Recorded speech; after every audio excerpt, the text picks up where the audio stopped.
Hi Year 6 and welcome to Monday's reading session. Now we're going to focus on holes this week, and so you need to make sure that you are up to date with listening to all the chapters. Now, if you haven't watched the chapters from Friday or from any day last week, I would stop the lesson here and I would go and listen to some chapters first. Otherwise, let's make sure that we understand the story so far. So what I would like you to do is, if you have listened all the way up to date, so we're up to chapter 32, and the next few chapters are up to watch today, so you may have even watched those before you come into this lesson. But what we're going to do is pause, and I want you to scribble down on your piece of paper, like a brainstorm or a mind map or bullet points, everything that has happened recently in the last few chapters, the kind of sections that we heard at the end of last week, what has happened in the story, because it's getting really quite interesting and exciting. So pause the video and write down everything that you can think of. Okay, let's have a look at the key things that have happened in the last kind of week's chapters. So again, we've got two stories running alongside each other, but this time we had the past story, and a lot of this was read by Mrs. Marsden as a mystery reader. A lot of the past story was about kissing Kate Barlow, and it was about her history. So we had Catherine Barlow, who was a teacher back in Greenlake 100 years ago. She used to make spiced peaches she was famous for.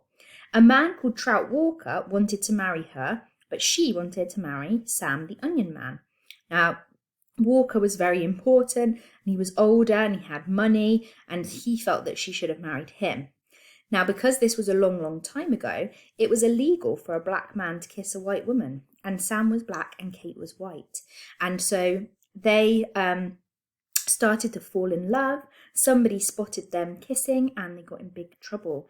And in the end, Sam rowed his little boat out to sea out over the lake, and Walker went and crashed his boat into it, and Sam was killed. And after that, Kate Barlow shot the sheriff and then became an outlaw. And we know from earlier in the book that it was Stanley's grandfather, or great-grandfather, who was robbed by kissing Kate Barlow, the outlaw, and left to stay in the desert. And remember, he said that he had sought refuge, he'd saved his life by finding God's thumb, and that crops up again in a minute. And in the end, Kate Barlow went back to Greenlake a little while later, and the people in the village wanted her fortune. They thought she must have lots and lots of loot, they called it, from all of her robbing. And she would not tell anyone where it was, and in the end she died from a yellow-spotted lizard bite out on the lake. So that's the past story that's running alongside. In our present story with Stanley, it's getting quite exciting. If you remember, Stanley was teaching Zero to read in exchange for Zero digging part of his hole. Stanley found out that Zero's real name was Hector Zeroni, and Stanley saw a rock that looked like a thumb. So he's thinking, was that God's thumb? Is that what he meant when his great-grandfather said he was saved by God's thumb? Then, really, the other boys have not liked Zero digging Stanley's hole for him. They don't think it's fair that Stanley's getting a break, even though it's a deal for teaching Zero to read. And so Zigzag got into a fight with Stanley, and Zero saved him, pulled Zigzag off, but he nearly strangled Zigzag. He put his arm around his neck until he nearly couldn't breathe, and he was going to get in big trouble. And the warden came and they said, get back to digging your holes. And they said that he wasn't allowed to be taught to read, and he wasn't allowed to dig Stanley's hole, and Zero said he wasn't going to dig any more holes, and he ran away. Now, remember, the adults don't really care about Zero. Nobody really cares about Zero, actually. He's a kind of nobody character. And so they think that nobody's going to really care that he's run away, and they presume that he will die out in the desert because he's not got any supplies on him, no food or water. And then we had a new boy called Brian, who they nicknamed Twitch. He joined the camp. He was arrested for stealing a car.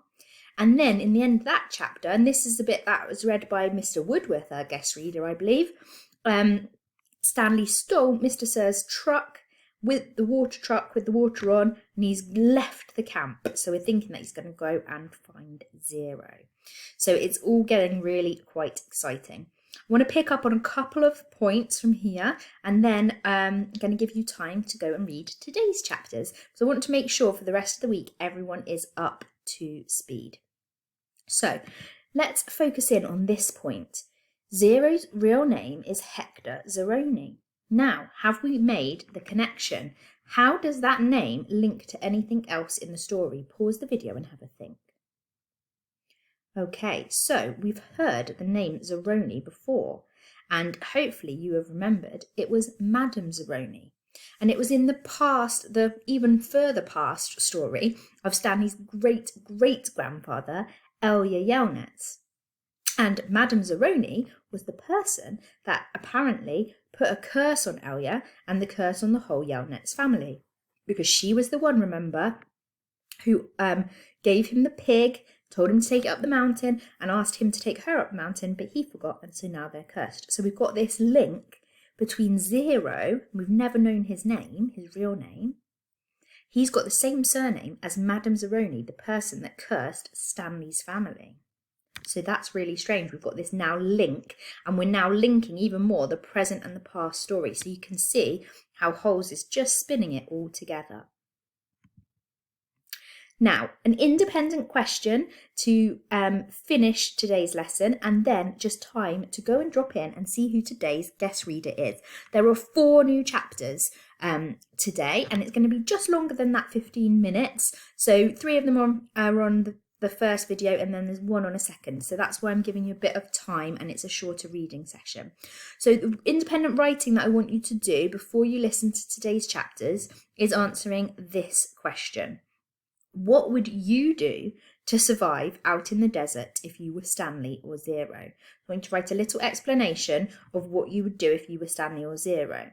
Now, if you want to challenge yourself, you can make an actual prediction about what Stanley or Zero are going to do next before you read the next part. So you could predict whether Stanley's going to find Zero, whether Zero's going to be okay, whether they're going to go back to camp, as a challenge, and then read the stories and find out if, or listen to the story and find out if your predictions were right, okay? I would love to know how you would survive out in the desert, so send your ideas through. Maybe you'll pick up from some of the adaptations of the animals that we've seen in our science lessons, because some of those have been adapted to live in extreme desert climates, haven't they? So I'd love to see what you come up with. Get your answer to this written down, and then head over to YouTube, find the channels, and make sure that you are all caught up for tomorrow's reading lesson. Thank you for joining me.